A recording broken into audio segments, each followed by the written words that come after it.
Spend a few thoughts on archive. I think archive is probably the most interesting object that I've discovered in the last 6 to 12 months. Archive is an open platform where researchers can post research papers. I don't know the exact details of the logistics. I think it's organized by Cornell University, and I'm using it primarily in the computer science space. So there, the way it works there is that if you are a researcher at a university or a researcher at a company, with the exception of companies that don't publish their research, but if you are a researcher, for example, in Silicon Valley, Waymo or Meta or Google, you will typically work on papers and publish them on archive. It's kind of, think of archive like the maybe it's the X of science. So, like X, formerly Twitter, is meant to disseminate knowledge and information quickly, but any kind of knowledge, whether it's a new recipe for cooking, whether it's a nice, ski weekend in Tahoe, whether it's the latest development of matrix algebra, quantization in AI, or a new algorithm for reinforcement learning. That kind of knowledge gets disseminated on X. Now, archive is sort of the same idea, but it has a lot more structure. There, instead of 140 characters, whatever characters you have now on X, you have a lot more, but you still are limited. I think it's about 8 pages, and the format is pretty, standardized. You have an abstract, an introduction, you have related work, then you have methodology, you have experiment, you have discussion, ablation study, and the quotes. That's kind of how these papers are, and to me, this has been tremendously useful. I'm not a researcher, so I am a researcher in the sense that, look, I run a hedge fund. My my job is to bridge the science and technology and business worlds, find the Venn diagram, find where that overlap is in the Venn diagram. The purpose of Orange Capital Partners is to generate wealth by investing in fundamentally new concepts and engineering practices. That's the purpose of the fund. So within that context, of course, we do a lot of research, and I think archive is phenomenal for that because it helps me understand where the science is going, and by the way, also where the technology is going, because a lot of archive papers are also more in the engineering realm. So I want to talk about this now. This is not even wrong podcast. It's March 11, 2024. This is Krimdelko. This is the second installment of today. We are up about 0.5%. The market's down 30 basis points for the year. We are down 17.2. The market is up 7.5. We're underperforming by 24.7%. Now, this is a discussion about archives, so I don't have an opinion, nor do I have a critique or anything. I just want to openly discuss it because I think it's a huge innovation that is incredibly useful. Uh, what is archive? What's the use? Why am I so excited, and where do I see it going? Those are kind of the three big points I want to point. So, what is it? It's like the name says. It's an archive. It's a platform to publish scientific papers. It's kind of a STEM platform, so it has physics, it has engineering, it has material science, but the bulk of the projects there are typically in AI, and I think that's kind of reflecting also the action there. So one legitimate question would be, well, why aren't there more papers in material science than in AI? Like, why are there so many papers about reinforcement learning or large language models and not so many about material science? Well, you could argue material science people are lazy. I don't think that's fair. They're not lazy at all. The problem with material science is it just takes longer to iterate. It takes longer. It's a more cumbersome process. I just spoke about some of the storage X the projects that Stanford's doing under Professor Cooey and others. And they're looking at lithium metal batteries. They're trying to understand how they break and what the problems are. It just takes time. It's difficult to iterate from lab to reality, from reality back to lab. It's difficult to analyze scale, all of these kind of things. Versus in AI, it is much easier because you can write a paper, you can put down the code, you can test it, you can iterate much faster. The more you can iterate, the more, if you think about it, the platform itself allows you to publish new ideas.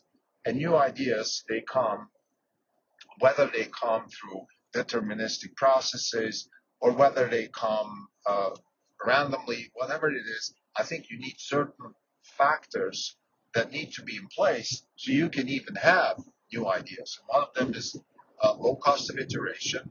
You need to be able to make lots of errors at low cost. And that's really what AI and comp sci in general encompasses. By the way, math would be in a similar project space here. The problem with math is I think that it's just very difficult to even iterate around problems like the Riemann hypothesis. But you could argue that math should probably have more representation because, again, as opposed to physics or material science, math and theoretical physics have the luxury of being in digital form or in virtual form, and therefore not having to deal with physics. Now back to what is arXiv. So anyway, arXiv is this, I call it the X.com or the X, or formerly Twitter, of science.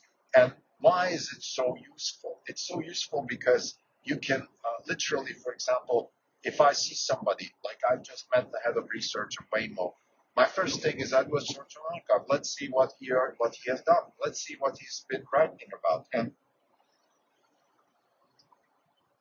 the beauty about arXiv is that it is sandboxed. So instead of X or LinkedIn or any of those things, where it's kind of messy, I don't really know, is even people like Andrej Karpathy, who are very prolific and very useful and all of that, but even there, it's not clear sometimes, okay, like what does this tweet really mean? What is this? What is that? On arXiv, it's very obvious.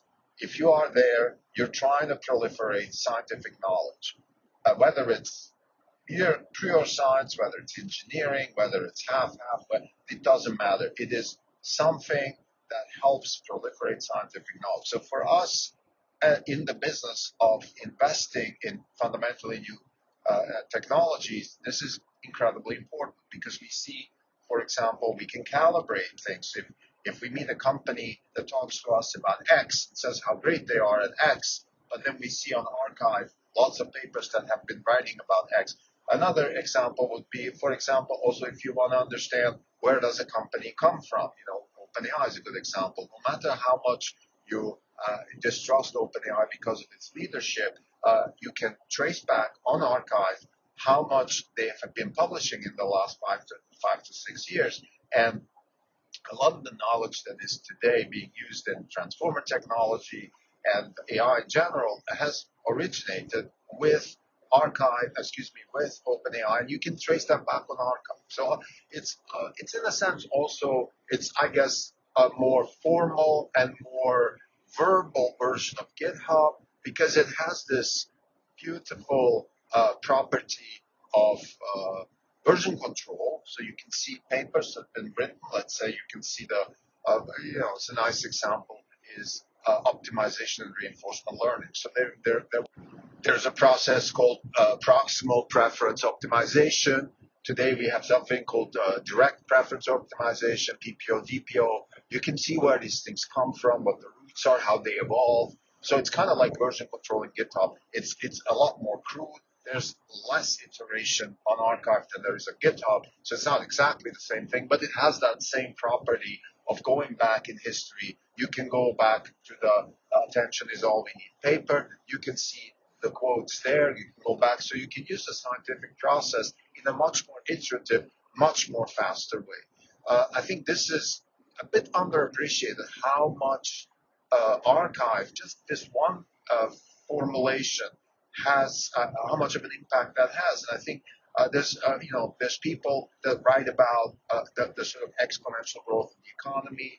There's people like Cathie Wood and her fund that talk about Wright's law. There's economists that talk about this. A lot of economists talk about Wright's law and exponential growth. And I think all of these arguments have merit. We are in a different area where iteration happens faster, knowledge proliferates faster, and I think arXiv is a central pillar of that. So that's why I wanted to sort of put it out a little bit, give it a little bit more limelight, and discuss it, and hopefully listeners can get inspired and think about it. If not just publish on it, maybe also come up with improvements.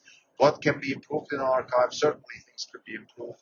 The rigidity, for example, could be maybe relaxed a little bit. You can have better connections between papers. You can have better recommendations, notifications. You can have better search.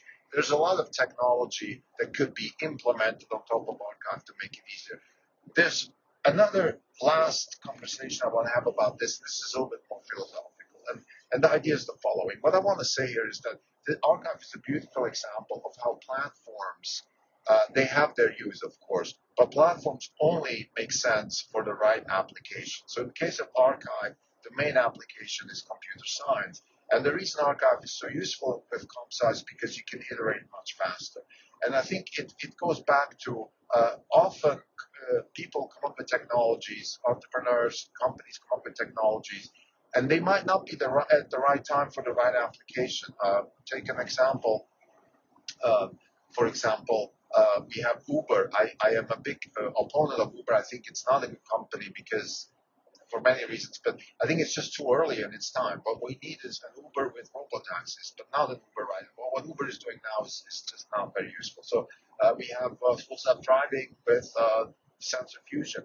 It's not very good. It came too early for its time. I think full self driving can be deployed with camera only, and the reason people are still betting on sensor fusion is because they were schooled in those traditional schools, CMU, Stanford, those traditions that were back in the 2000s when there was there just weren't enough good cameras and there was not enough compute power to just use computational photography and just computational image processing to deal with the problem of AI and vision. Today we can. So sometimes things are too early. Sometimes they're in the wrong place. Again, I think archive is a great example where maybe it's a great platform for science, but not for every kind of science. It's a great platform for highly iterative science where there is a need to understand how these iterations work. And maybe just lastly, and maybe this is a bit of a tangent, but I always say when we have a platform like Netflix, for example, right?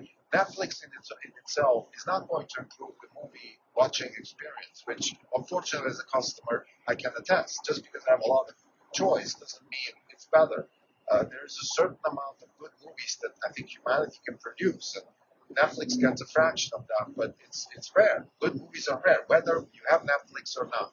So in that sense, also archive is great, but if you have fields, even in ComSci, there's a lot of papers that are not very good. So just having the platform itself is not going to make the science better. But good science can proliferate faster thanks to archive. So it's the other way around. Now, if there's a reciprocity here, maybe if you know as a scientist that you can publish an archive much faster, or as a grad school person, or as an employee somewhere, instead of going through the laborious process of going through Nature, magazine, all of that, maybe you're going to be more creative. It's possible, but I still want to just put this sort of a tangent out there that just having a platform in itself doesn't necessarily mean we're going to have better science. But together with better science and better fields, because science is driven like everything else. It's driven by the cost of iteration. This is the main fundamental driver of any progress in humanity. The cost of iteration. And in science, actually, cost of iteration is relatively high. It could be much lower if we had less academic stringent requirements and also career risk and personal status risk. And if we could get stripped that all away and just keep the science from driving, we have a lot more science. But that's again another tangent. So I guess to summarize, I wanted to say a few words about the archive and how important it is. I think it's really, really important, particularly for us who are investing in this types of in AI and technologies, tangent to AI. And the reason it's so important is because we have an ability to quickly iterate through papers, which is, what is a paper? It's a manifestation of scientific knowledge. We can iterate through that. We can learn much faster what's going on. We can ask the right questions. And for scientists, of course, it's a great way to iterate also and calibrate themselves. Thank you.